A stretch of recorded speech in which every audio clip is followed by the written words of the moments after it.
আগে একটা সুদী ব্যাংকে চাকরি করতাম, কিন্তু আপনার লেকচার শুনে তাকওয়া বৃদ্ধি পায় এবং সেই চাকরি ছেড়ে দেই। আমার বাবা মা সবাই, এমনকি স্ত্রীও চাকরি ছাড়তে নিষেধ করেন। আমি তাদের বুঝাই যে আল্লাহ রিজিকের ব্যবস্থা করে দিবেন। এখন আমি একটা মসজিদে খুতবা দেই, আলহামদুলিল্লাহ। এখন আমার প্রশ্ন হলো, আমি যে টাকাটা পেয়েছি চাকরি ছাড়ার পর, সেটা বিধান কি?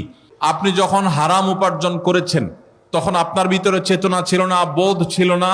তখন আপনি সেই উপার্জন যেটা করেছেন, সেই উপার্জিত টাকা যেগুলো ভোগ করে ফেলেছেন, আপনার বোধ হওয়ার আগে, তওবার আগে, সেন্স তৈরি হওয়ার আগে, সেগুলো আল্লাহ তাআলা আপনাকে মাফ করবেন ইনশাআল্লাহ। কারণ আল্লাহ সুবহানাহু ওয়া তাআলা বলেছেন, ফামান জাআহু মাউইযাতুম মির রাব্বিহি ফান্তাহা ফালাহু মা সালাফ।